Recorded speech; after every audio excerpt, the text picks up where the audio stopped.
അവിടെ ഇങ്ങനെ സ്വന്തമായി കഴിവുണ്ട് എന്നൊന്നും പറഞ്ഞിട്ടില്ല. നമുക്ക് മുജാഹിദിന്റെയോ മുജാഹിദിന്റെ തഫ്സീറൊന്നും പോകണ്ട. നിങ്ങളിപ്പം പറഞ്ഞ റാസിയിലെ തന്നെ നോക്കിയാൽ മതി ഈ ആയത്തിനുള്ള വ്യാഖ്യാനം. റാസി പറയുന്നത് മക്കാ മുശ്രിക്കുകൾ അവരുടെ ബിംബങ്ങളെയും അവരെ നേതാക്കന്മാരെയും അമ്പ്യാക്കളെയും നേതാക്കന്മാരെയും ആരാധിച്ചു, അങ്ങനെയുള്ള വാക്കുണ്ട്. നിങ്ങൾ തഫ്സീർ റാസി തന്നെ എടുക്കൂ. പല വ്യാഖ്യാനം പറഞ്ഞെടുക്കുക. ഇന്നഹും വലഹു ആദിഹിൽ അസ്നാമ വൽ ഔസാന അലാ സുവരി അൻബിയാഹി എന്ന് പറഞ്ഞിട്ട് പറയുന്നത് മക്കാ മുശ്രിക്കുകളുടെ വിശ്വാസം ശരിക്കും അവിടെ പറയുന്നുണ്ട്. ഉസ്താദ് തന്നെ ഒന്ന് വായിച്ചാൽ മതി. ഇത് ലാസ്റ്റ് പറയുന്നത്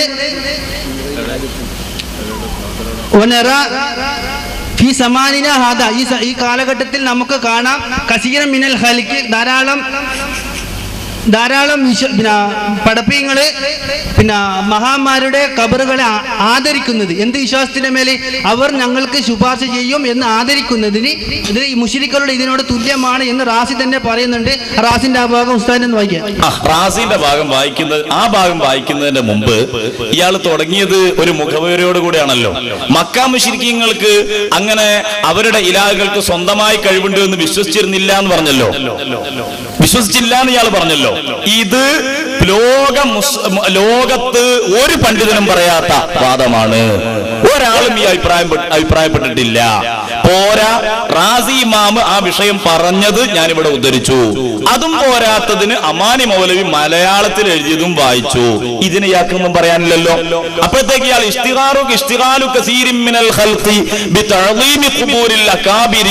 എന്ന ഉദ്ധരണിയിലേക്ക് നീങ്ങുകയാണ് ചെയ്തത്. അവിടേക്ക് നീങ്ങാനായില്ല. അവിടേക്ക് നീങ്ങുന്നതിന്റെ മുമ്പ് ഇമാം റാസി തങ്ങളുടെ വിശദീകരണം ഒന്നുകൂടി കേട്ടോളൂ, ഒന്നുകൂടി നിങ്ങൾ വളരെ നന്നായി ശ്രദ്ധിച്ചോളൂ.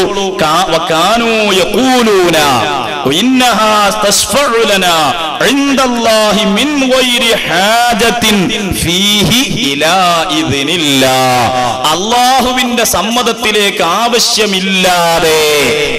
ആവശ്യമില്ലാതെ അള്ളാന്റെ സമ്മതം വേണ്ട, അള്ളാന്റെ അനുവാദം വേണ്ട. അനുവാദമില്ലാതെ ശുപാർശ പറയും, ശുപാർശ ചെയ്യും. ഇത് സ്വന്തമായ കഴിവാണോ? അല്ലേ? ഇവിടെ ഈ പോയിന്റിൽ നിന്ന് അല്ലാന്നോ ആണെന്നോ പറഞ്ഞതിന് ശേഷം നമുക്ക് ഖുബൂരിൽ അക്കാബരിലേക്ക് പ്രവേശിക്കാം. ഇതാണ് ഇമാം റാസി തങ്ങൾ വിശദീകരിച്ചത്. അതിനെതിരായി നിങ്ങൾക്ക് ആയത്തുണ്ടോ? അതിനെതിരായി നിങ്ങൾക്ക് ഹദീസുണ്ടോ? അതിനെതിരായി പണ്ഡിതന്മാരുണ്ടോ? ഇവിടെയാണ് നമ്മുടെ ചർച്ചാ വിഷയം. ഇത് തീർന്നാൽ മുജാഹിദ് പ്രസ്ഥാനത്തിന്റെ അടപ്പ് അതോടുകൂടെ തന്നെ ഊരി.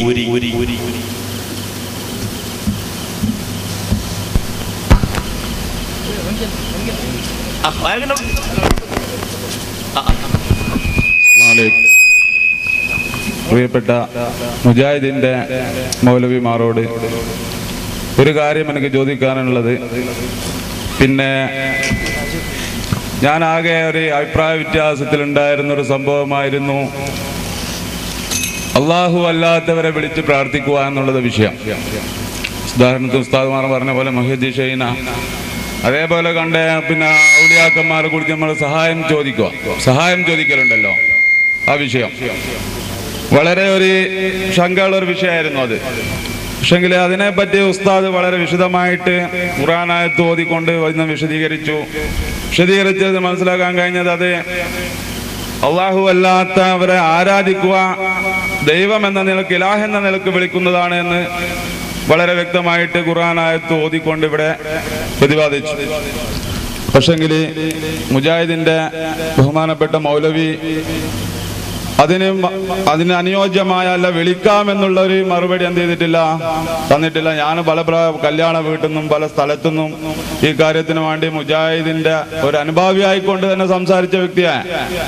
വീണ്ടും അങ്ങനെ ഒന്നും തുടർന്ന് സംസാരിക്കണം, അല്ലെങ്കിൽ എനിക്കൊരു മുജാഹിദ് പ്രവർത്തകനാകണം, ഹിദായത്തിലേക്കാകണം എന്നുള്ളൊരു ആഗ്രഹമുണ്ട്. അതുകൊണ്ട് ആദ്യം പറഞ്ഞ വലാത്തദ്റൂഹും എന്ന് പറഞ്ഞ ആ ആയത്തിന്റെ വിശദീകരണം മുജാഹിദിന്റെ മൗലവിമാർ ഇവിടുന്ന് തന്നാൽ വളരെ നല്ലതായിരുന്നു. ഈ അവസരത്തിൽ അതാണ് പറയാം. അത് ചോദ്യം മുജാഹിദീങ്ങളോടാ, സ്റ്റേജിലേക്കല്ല. അതായത് അദ്ദേഹം മുജാഹിദ് പ്രസ്ഥാനത്തിന്റെ മൗലവിമാര് സാധാരണ ഉദ്ധരിക്കാറുള്ള ഇൻതദുഉഹും ലാ യസ്മഉ ദുആഅക്കും എന്നതൊരു വലിയ പ്രമാണമാണ് എന്ന് വിശ്വസിച്ച ആളായിരുന്നു. അതുകൊണ്ട് അയാൾ മുജാഹിദിന് വേണ്ടി സംസാരിക്കാറൊക്കെ ഉണ്ടായിരുന്നു. അത് സമർത്ഥിക്കാൻ ഇവിടെ കഴിയാത്ത രൂപത്തിൽ മുജാഹിദ് മൗലവി വിയർക്കുകയും വിറക്കുകയും ചെയ്യുന്ന രംഗം കണ്ടിട്ട് അതിന് വല്ലതും പറയാനുണ്ടെങ്കിൽ അവർ പറയട്ടെ, ഇല്ലെങ്കിൽ ആ മുജാഹിദ് പ്രസ്ഥാനത്തിന് വേണ്ടി ഇത്ര നാൾ ശബ്ദിച്ചതിൽ നിന്നും പ്രവർത്തിച്ചതിൽ നിന്നും അനുഭാവിയായതിൽ നിന്നും അയാൾ മാറാനുള്ള അദ്ദേഹത്തിന്റെ ആ ആവേശം ഇവിടെ പ്രകടിപ്പിക്കുകയാണ് യഥാർത്ഥത്തിൽ ചെയ്തിട്ടുള്ളത് എന്ന് സാന്ദർഭികമായി ഓർമ്മപ്പെടുത്തുകയാണ്. ഞങ്ങൾക്ക് അങ്ങനെയാണ് മനസ്സിലായത്.